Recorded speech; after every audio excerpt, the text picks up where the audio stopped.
बैतडी हामीसँग हुनुहुन्छ धर्मगुरु आदरणीय गुरु आफ्नो परिचय सहित दिँदै हुनुहुन्छ। हस्, नमस्ते सञ्चारकर्मी मिडिया सञ्चालकज्यू र सम्पूर्ण श्रोतावृन्दमा म न्यानो अभिवादन गर्न चाहन्छु। बिहानीको नमस्कार छ सबैलाई। नमस्ते। म आचार्य गणेश प्रसाद पन्त, ज्योतिषी कर्मकाण्ड विविध विषयमा आचार्य गरेको मान्छे, सुदूरपश्चिम बैतडी पाटन 8-3 मा घर भएको।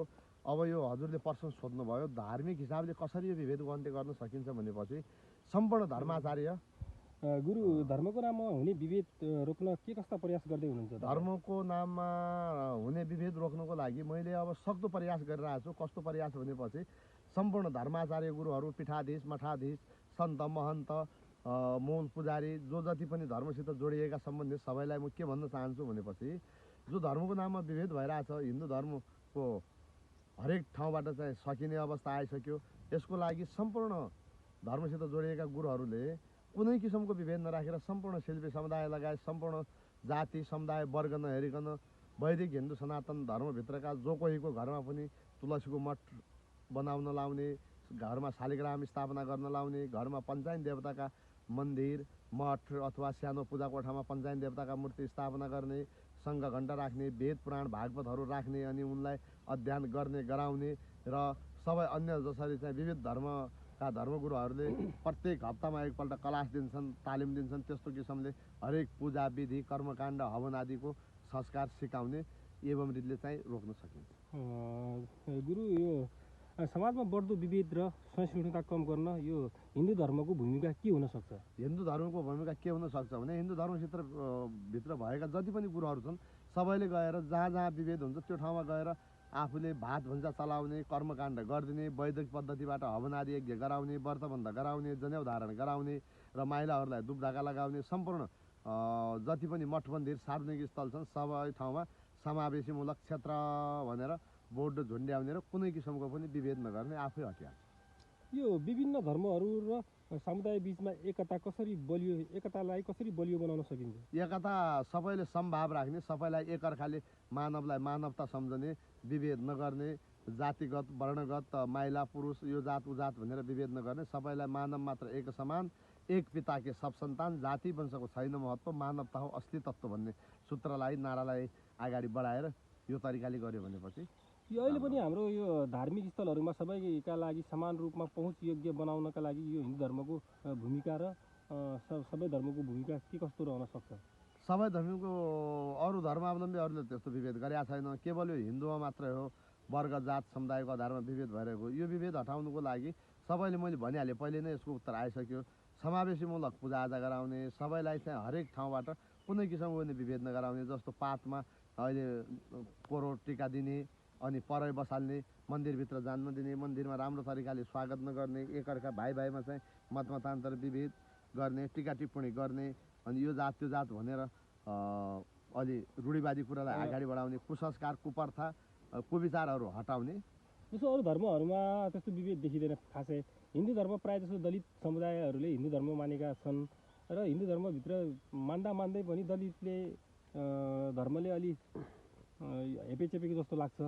धर्मले हेपेचेपेको छैन, धर्माचार्य धर्मगुरुहरूले चाहिँ हेपेचेपेको छ। धर्मले कहिले पनि हेर्दैन। धर्म भनेको धारणा गर्ने, त्यसमा भएका नियमको पालना गर्ने, आचार संहिता पालना गर्ने हो। यी धर्मगुरुहरूले आचार संहिता उल्लङ्घन गरेर अब शिल्पी समुदायले पूजा गर्नु हुँदैन, तुलसी रोप्नु हुँदैन, शालिग्राम पुज्नु हुँदैन, मठ मन्दिर जानु हुँदैन, वेद पुराणलाई छुनु हुँदैन भन्ने यो गलत कुविचार कुप्रचार दुस्साहस गरेको छ। जो यो ठुलो धर्मको आघात, एउटा धर्म विपरीत, कानुन विपरीत, नियम विपरीत गरेको छ यो 21औं शताब्दीमा। यसलाई हटाउनुपर्छ र वास्तविक धर्मअनुसारमा सबैलाई हरेक चिजमा समान हक अधिकार दिने र सम्पूर्ण गुरुकुलहरूले या यो गुरुकुलहरू बन्द गर्नु पर्यो, होइन भनेपछि सम्पूर्ण गुरुकुलमा समावेशीमूलक शिक्षा स्थापना गर्नु पर्यो, जसमा एउटा दलित विश्वकर्मा शिल्पी समुदाय मात्र दमाई-कामीवादी नभएर सबै जात वर्ग समुदाय महिला पुरुष सबैलाई जनेउ धारण सहित गराउने, विविध पूजा हवन गराउने, वेद पुराण पढाउने, कर्मकाण्ड पढाउने, हवनात्मक प्रयोगात्मक विधिवत ज्योतिषी आदि शिक्षा दिँदै गरेर यो विभेद छैन भनेर धर्मभित्रका सम्पूर्ण नियम कानुन विचार आचार संहिताहरू पढाउँदै र कर्मकाण्ड आदि विषय पढाउँदै गयो भने यो चाहिँ एकैछिनमा हट्छ। छुवाछुत र जातीय विभेद अन्त्य गर्न धर्मगुरुहरू र तपाईँहरूको भूमिका कस्तो छ अहिले? अहिले हाम्रो ठिकै छ। धर्मगुरुहरूले पनि अब फोन मार्फत कुरा गर्दाखेरि आउनुहोस् हामी गुरुकुलमा पनि पढाउँछौँ, अर्को पनि गर्छौँ, कर्मकाण्ड पनि गर्छौँ भन्छौँ। तर यसो फिल्डमा हेर्दाखेरि चोरी छिपी चाहिँ पैसाको लोभ लालचमा अलि धनी मानीहरू कहाँ राति गएर या बिहान उज्यालो नहुँदै गएर या बेलुकी पख गएर कर्मकाण्ड गरेको भेटियो। तर खुलेर मेरो जस्तै भात भुन्जा चलाएर हरेक कुराहरू चाहिँ खुलेर मिडियामा आएर एकदम खुला गरेर चाहिँ गरेको देखिएन। यो खुला गरेर गर्नुपर्छ। सबैले हामीले यो ठाउँमा यो काम गरे है भनेर अरूलाई पनि थाहा होस् भन्नुको निम्ति फोटो भिडियो सबै पोस्ट गर्नुपर्छ। मिडियामा बोलेर मात्रै हुँदैन, बोल्ने कुरोहरू धेरै छन्। यहाँ मात्रै होइन, मेची महाकालीमा धेरै छन्। पूर्व झापाको जस्तै हुनुपर्छ। हरेक ठाउँमा टोल टोल बस्ती बस्ती वडा वडा गाउँ गाउँमा हरेकले चाहिँ एकअर्काको विभेद नगरौँ, हामी समान रहौँ, धर्मको एकीबद्धता गरौँ, धर्म तुरिएकोबाट बचाउँ भन्ने कुरा। गुरुको अहिले अभियान के चलिरहेछ? मेरो अभियान मेची महाकाली हिमाल तराई पहाड सबै ठाउँमा भेदभाव अन्त्य गर्ने अभियान चलिरहेको छ। मेरो जाति वंशको छैन महत्त्व, मानवता हो असली तत्त्व, एक पिताकी सब सन्तान, मानव मात्र एक समान भनेर। अन्तिम प्रश्न सोध्छु गुरु, त्यसपछि हामी छुट्टिन्छौँ। जातीय विभेद मुक्त समाज निर्माण गर्नका लागि तपाईँको भूमिका र तपाईँको यो मेची महाकालीको भूमिका के कस्तो रहेको छ? हाम्रो भूमिका ठिकै छ। टोल टोल बस्ती बस्ती वडा वडा गएर गर्दै रहेछौँ। तर यो सरकारले गरिरहेछ नि, यो सरकार अलि रोस्टममा गएर जो हात जोडेर माफी मागेको छ नि, यसले चाहिँ काम भएन। रोस्टममा गएर भएन, प्रयोगात्मक विधिबाट देखाउनु पऱ्यो। 2 तिहाईको सम्माननीय प्रचण्ड पछिको सरकार नै यो हो। यो 2 तिहाई सरकारको काम भएन।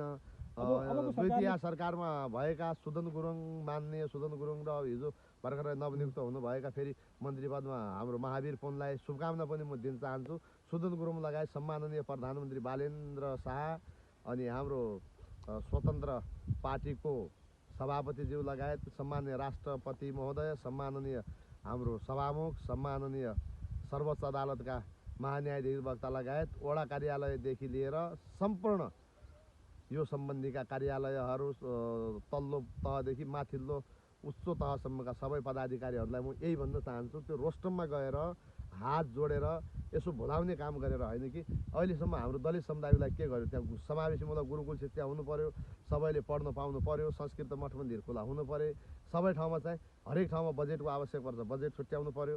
यो हात जोडेर माफी मागेर केही पनि हुनेवाला छैन। यस्ता माफी माग्ने त कति आए, कति गए, कति दौडे, त्यो गर्ने होइन कि प्रयोगात्मक विधिबाट जो अहिलेसम्म पूर्व प्रधानमन्त्री सम्माननीय प्रचण्डज्यूले तत्कालीन राजा महेन्द्रले नसकेको काम त हामी एकजना ब्राह्मणले सकेका छौँ भनेपछि वास्तवमा खुलेर हेर्ने हो, तार्किक रूपले भनेपछि जति मैले गरेको छु त्यति अहिलेसम्म कुनै सरकारले कसैले गर्न सकेका छैन।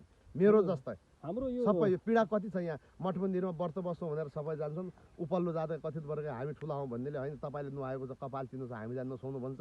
मन्दिरमा गएपछि त्यहाँको एउटा चाहिँ भ्रष्टाचारी यो विरोधी पाखण्डी नक्षत्र सूचक पण्डितले 5मा टिका दिन्छ अनि पूजा गर्न जान्छन्, मन्दिरलाई छुनु पाइँदैन। जुन मूर्ति, जुन शिव काला हजुरहरूको यो हाम्रो विश्वकर्मा शिल्पी समुदायले बनाएको हुन्छ त्यसैलाई चाहिँ त्यो ठाउँमा गएर छुनु पाउँदैन भने कति पीडा हुन्छ। यो व्यवस्था राम्रो तरिकाले गर्नु पर्यो। अझ यो कानुन सशक्त बनाउनु पर्यो। यो भ्रष्टाचारी, विभेदकारी, बलात्कारीहरूलाई 3 पुस्ता कैद यो युवा देश निकाला गर्नु पर्यो, तब यो समाधान हुन्छ। दलित समुदायबाट जितेर गएका संसदहरूलाई सबैलाई, खगेन्द्र सुनार लगायत सबैलाई म भन्न चाहन्छु र हाम्रो अहिले एआइजी हुनुभएका डम्बरबिग सहित त्यो खगेन्द्र सुनारजी लगायतका जति पनि छन् दलित सम्बन्धी अहिले होइन उहिलेदेखि चाहिँ विभिन्न ठाउँमा गएका छन्, तर उहाँ चुपचाप बस्ने, आफूले ठाउँ र स्थान नपाउँदासम्म चाहिँ उफ्रेर चाहिँ पुरै धरती नै पल्टाइदिन्छ कि जस्तो गर्ने।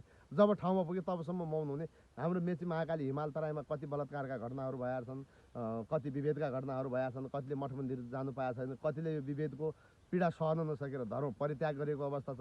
यस्तोमा सरकार लगायतका सम्बन्धित निकायले के हेरिरहेको छ, त्यो मतलब कि त्यत्रो दाडी पाले